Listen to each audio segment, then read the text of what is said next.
Hello everyone. Andito kami ngayon sa Piney Point place.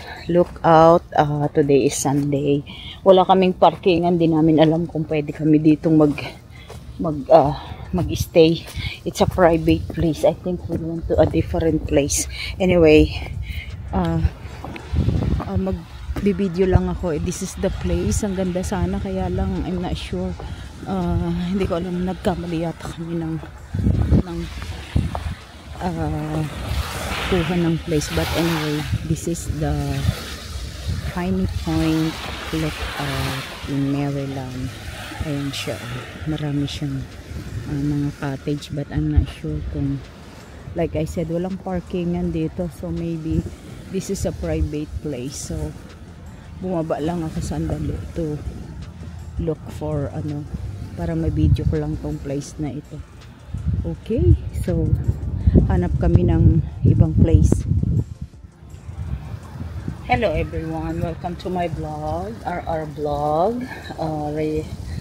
RR vlog is my life after I lost my only child, Ray. Anyway, we're in Point Lookout right now. Oh, Piney Point actually. It's in Maryland. Yung una na pinuntahan, it's a private place. So, nag-move kami dito at nakakatakot. Ayaw.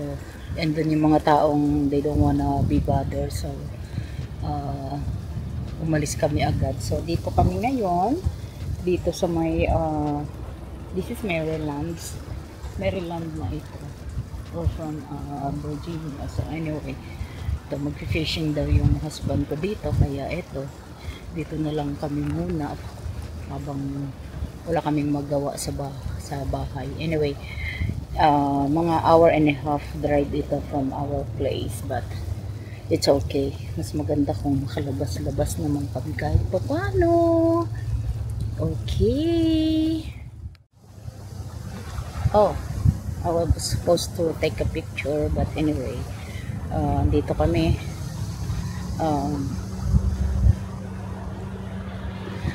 Ayan yung sasakyan namin. Dito muna kami habang hindi pa umuulan. Walang license yung husband ko dito mag-fishing, so I think she is trying to apply for license sa mobile lang. So we'll see. Okay, so anyway, punta ko sa other side. Okay. Ayan yung road nila. Anyway, takbo-takbo. May sasakyan na, sasagasaan. Anyway, dito, tignan natin dito yung mga nag-fishing. Marami nag-fishing dito. Alam nyo talaga walang magawa dito. You have to find a way paano enjoyin yung buhay mo dito. Kaya kami, ito, maghahanap kami ng mga places na pwede namin puntahan. Ito yun. Itong lugar ko. Diba? Maganda naman siya. Very peaceful.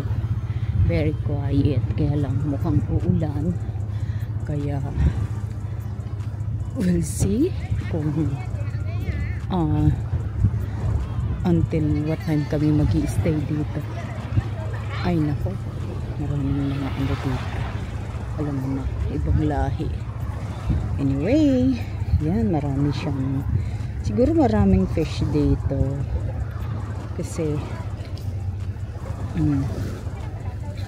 ito yung mga docking area nila.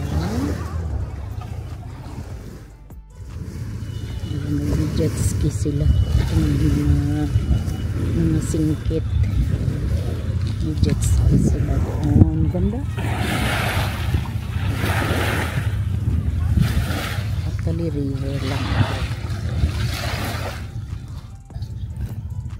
Okay, dito tayo banda sa may docking area. Pwede naman siguro dito pumunta. I don't know kung pwede, but anyway, pupunta ako. Siguro nga maraming isda dito. Yan sila. Itong mga ano, singkit. Mag-aano sila. Jet ski sila dito. Anyway. Okay, maganda naman yung lugar. Talagang fishing ano dito, area. So hopefully makakapag-fishing ng husband ko. Problema ko lang. Walang bathroom yata dito. Ay meron yung dyan, pero ayoko din gumamit. So I have my portable potty. Okay, there you go. Magpipicture tayo. Ayan, may mga boat. Punta sila doon. Ay, magkocross sila doon sa bridge. Under the bridge. This is, like I said, this is Maryland. Ganito na lang ginagawa namin dito. Hahanap kami ng mga place na pwede namin pag mapuntahan kahit drive lang para lang, you know, may magawa for weekend, kasi yung weekend lang naman yung chance namin dahil work naman kami ng 5 days a week. So okay na dito, maganda naman dito. So since gusto niya mag-fishing, so probably one day dito siya, one day ako naman dun sa gusto kong puntahan, kasi meron na kaming division of labor. Kaya lang yung weekend namin, na may weekend kami talaga actually, but since hindi rin masyadong napapractice, kaya ayun naman ang masakit, dahil there's a time na, lalo na pag may mga kami event. But anyway, pagbigyan din natin siya makapag-fishing dito, and then yung mga park, doon na lang ako magpupunta kasi marami akong mabibideo doon. Kasi ito na lang yung kaligayahan ko, mag-video na lang dito para ko yung oras ko, yung diversion ng utak ko, para hindi ka naman lagi na lang na sasad na na kinakain ka ng lungkot. So at least dito, lumalakas yung alon. Look at the alon, lumalakas siya. So meaning uulan, kaya parang makikita ko nag-aano siya, medyo magalaw na. Okay, dito tayo banda, at baka mamaya mag-tidal wave dito, mapakluban ako. Hindi, joke lang. Siguro high tide na, lumalaki yung actually paambon-ambon nung pumunta kami dito, so maybe later on uulan talaga. Okay, dito tayo. Alam nyo, river lang ito, pero ang laki na, diba? Ayun. Pero karugtong to ng dagat, kasi andito na kami mismo sa may Chesapeake Bay. So dito I think yung Tabang. Okay, ano kayang building ito? I don't know kung anong building yung mga andyan.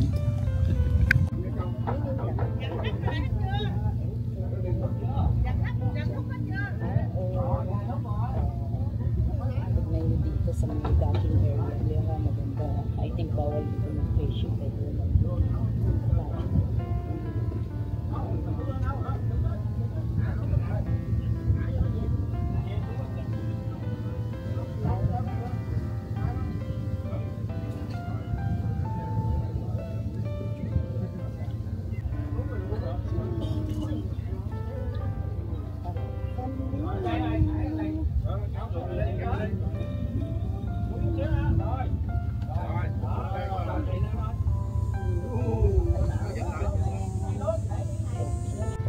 okay, uminit na siya masyado. So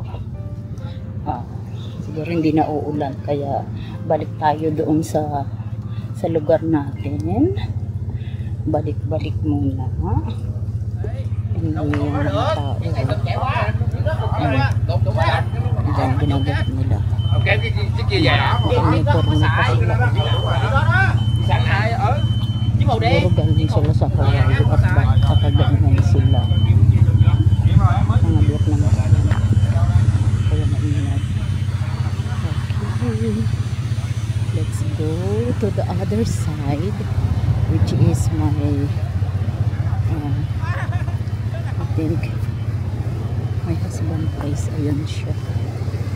We'll see kung anong ginagawa. Siguro maglalagay na lang ako ng upuan dito para hindi mainit.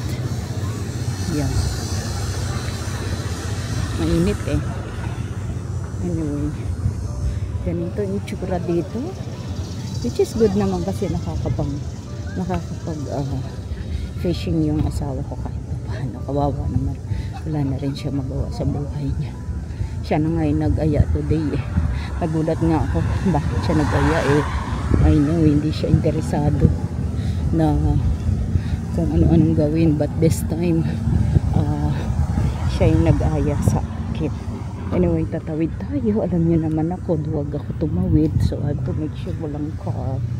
Anyway, ayan. Wala for now. Pero tatakbo pa rin ako kasi takot ako. Okay, dito siya. Ayan. Saan na ba siya? Ayun, andun siya sa kabilang side. So, we'll see kung anong meron doon. Tingnan natin. Hay. Walang ano? Wala kang upuan? Meron. Okay. Kunin mo nga, ikaw maglagay. Okay. Dito Ay. ka lang. Pwede na. Safe ka naman. Okay, andito ako ngayon sa under the tree. Medyo mainit but it's okay. Maganda pala rito. Uupo lang na muna ako dito kasi wala naman akong gagawin. So yung nag-fishing na si Larry, so nakakuha naman siya ng license niya through mobile ano, kaya okay lang. So maybe we're gonna stay here a little later, kaya dito muna na lang tayo. Okay, ito na yung mangingisda oh. Natin kung may mahuli siya.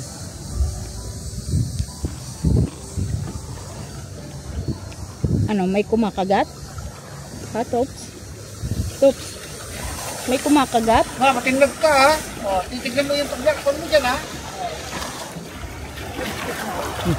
Panggalitan pa ako. Tantan kasi. May kumakagat? Wala? Wala. Wala pa? Mamaya unti. Tutulog pa yun. Okay, dito muna kami at baka ako ay mahulog. Okay.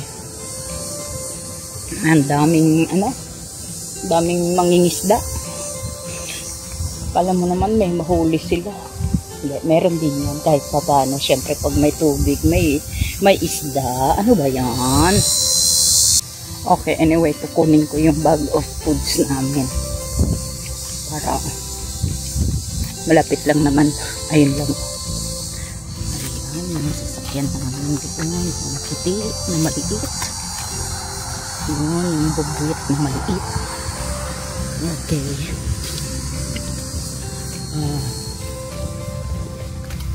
Para kukunin ko rin yung journal ko habang nakatanga doon. Ako mag-journal kasi mag-video lang ako mag-video maubos naman tong memory ko.